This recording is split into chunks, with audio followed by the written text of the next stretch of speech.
Hello everyone, welcome back my Open Classes Academy by Pushpa Tomar. Guys, आज की जो class है वो ज्योग्राफी एनसीईआरटी ज्योग्राफी क्लास 6 और चैप्टर 6 का चैप्टर करेंगे, जो बहुत ही इम्पोर्टेंट टॉपिक है। गाइस, आज की क्लास कंप्लीट देखना ताकि एग्जाम में आपका कोई भी क्वेश्चन मिस ना हो। तो गाइस, सबसे पहले तो मैं आपको यही बोलूँगी कि हैप्पी होली, होली की बहुत सारी शुभकामनाएं।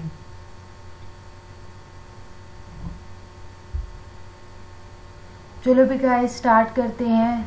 हमारा आज का टॉपिक पृथ्वी के प्रमुख स्थल रूप क्या है। अभी पृथ्वी के प्रमुख स्थल रूप, पृथ्वी के जो स्थल रूप है वो क्या है बताएं भी। जो पृथ्वी की सतह पे सभी जगह एक समान नहीं होती, लेकिन जो पृथ्वी पर अनगिनत प्रकार के जो स्थल रूप हैं, उसे स्थल रूप से कुछ भाग ऊंचे नीचे और कुछ समतल भी होते हैं। कैसे होते हैं अभी। जो पृथ्वी के कुछ भाग हैं वो एक समान नहीं होते, बल्कि अनगिनत रूप में स्थल मंडल होते हैं। जैसे कि कहीं कहीं पे ऊंचे पहाड़ हैं, कहीं कहीं पे नीचे समतल है। यहाँ पे जैसे कि सहायक नदी है, झील है, पठार है, जैसे कि आपको यहाँ पे चित्र में दिखाया गया है। दूसरी या बाह्य प्रक्रिया जो स्थल के लगातार बढ़ने और टूटने के लिए प्रक्रिया होती है, और पृथ्वी की जो सतह होती है वो टूटकर घिस जाने से अपरदन कहते हैं। तो गाइस, यहाँ से एग्जाम में क्वेश्चन आ चुका है कि जो अपरदन किसे कहते हैं। जो पृथ्वी की सतह पे टूटकर घिस जाने को अपरदन कहते हैं, और अपरदन की जो क्रिया के द्वारा सतह नीची हो जाती है, इसे एम्फिफिकेशन की प्रक्रिया के द्वारा इनका फिर से निर्माण हो जाता है। और ये दो प्रक्रिया बहते हुए जल, वायु और बर्फ के द्वारा होती है। किसके द्वारा होती है भी। बर्फ के द्वारा होती है। हम विभिन्न स्थल रूपों को इनकी ऊंचाई और ढाल के कारण इनके पर्वत और पठारों और मैदानों के रूप में भी इनको क्या किया है भी, वर्गीकरण किया है। अब क्या है भी पर्वत में क्या बताया कि जो पर्वत है वो पृथ्वी की सतह पे प्राकृतिक ऊंचाई में होता है, और जो पर्वत का शिखर छोटा और आकार चौड़ा होता है। तो जो इनका शिखर है वो कैसा होता है भी, छोटा होता है, और जो इनका आधार है वो क्या होता है भी, चौड़ा होता है। यह आसपास के क्षेत्र में बहुत से ऊंचा हो जाता है, और कुछ पहाड़ बादलों के ऊंचे दिखाई देते हैं। जैसे जैसे कि आप ऊंचाई पर जलवायु ठंडी हो जाती है। कुछ जो पर्वत हैं उनकी हमेशा जमी हुई कुछ बर्फ की नदियों के कारण होते हैं, उसे हम हिमानी कहते हैं। एग्जाम में ये पूछ लिया जाएगा कि जो कुछ पर्वत को हमेशा जमी हुई बर्फ की जो नदियाँ होती है वो क्या कहलाती है। ऑप्शन में जैसे कि पर्वत दे देगा, या फिर हिमानी, या फिर श्रीलंका। तो आप क्या करेंगे भी, हिमानी कहेंगे। जो कुछ पर्वत के हमेशा जमी होने के कारण जो बर्फ की नदियाँ होती हैं उसे हम हिमानी कहते हैं। और यहाँ के कुछ क्षेत्र होते हैं जो समुद्र के भीतर होते हैं, जैसे कि आप नहीं देख सकते। कठोर जलवायु होने के कारण पर्वतीय क्षेत्रों में बहुत कुछ लोग निवास करते हैं, और वहाँ पर जो धरातल ऊंची ढाल बना हुआ होता है उसे हम कृषि योग्य भूमि भी कहते हैं। पर्वत की एक रेखा की जो क्रम की व्यवस्थित हो जाता है उसे हम क्या कहते हैं भी, श्रृंखला कहते हैं। और बहुत से पर्वतीय तंत्र जिनको समानांतर श्रृंखला के क्रम में कुछ सैकड़ों किलोमीटर तक फैले होते हैं। हिमालय, आल्प्स और एंडीज एशिया, यूरोप और दक्षिण अमेरिका की पर्वत श्रृंखला होती है। पर्वत के कितने टाइप बताए भी इन्होंने, 3 टाइप के बताए हैं। वलित पर्वत और बसरोत पर्वत और ज्वालामुखी पर्वत।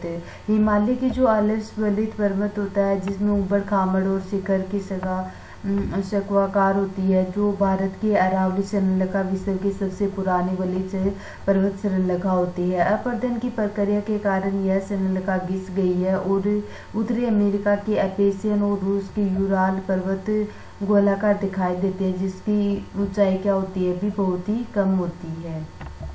ज्वालामुखी पर्वत की ज्वालामुखी क्रियाओं के कारण बनते हैं, और अफ्रीका का जो माउंट किलिमंजारो का जो जापान म्यूजियामा, इस शहरों का क्या होता है भी, उदाहरण के तौर पर इनको बताए गए हैं।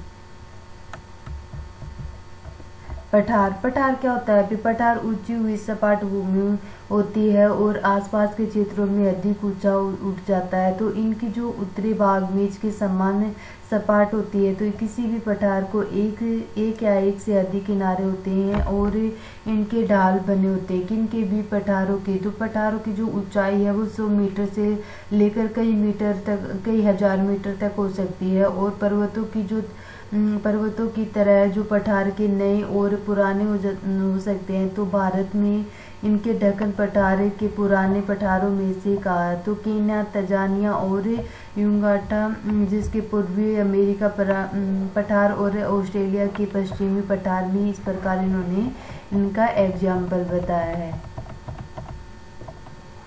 मैदान में क्या बताया अभी? जो समतल भूमि के बहुत बड़े भाग होते हैं जिसमें तो माध्य समुद्री तल के 200 मीटर से अधिक ऊंचे नहीं होते और कुछ मैदान काफी समतल होते हैं, कुछ अर्जिल और कुछ तरंगित हो सकते हैं। अधिकांश मैदान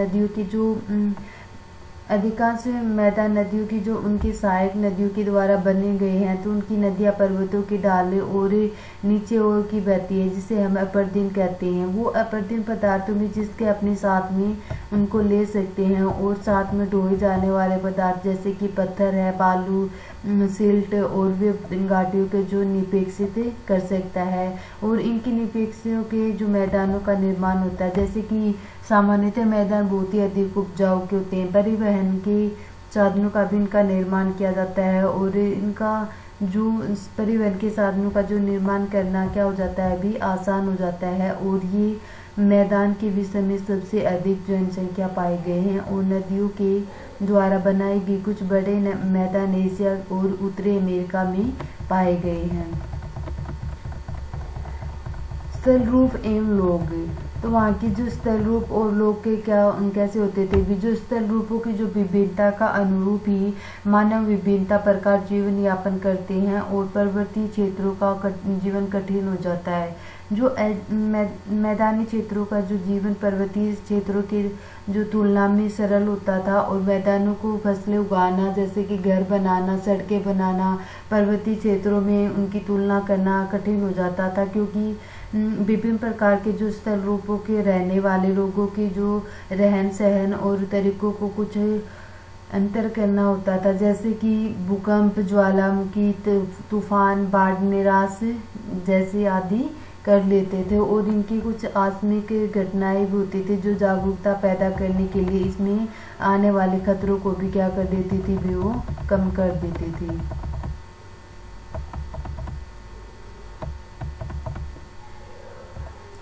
ये गाइज आज का चैप्टर है वो हमने इसमें जलमंडल, मैदान और समतल स्थल रूप के बारे में पढ़ा है। गाइज अगर आज की क्लास पसंद आई हो तो प्लीज़ चैनल को लाइक, सब्सक्राइब और शेयर कर देना ताकि आने वाली हर क्लास का आपको नोटिफिकेशन मिलता रहे। ठीक है guys, bye, take care, thank you so much.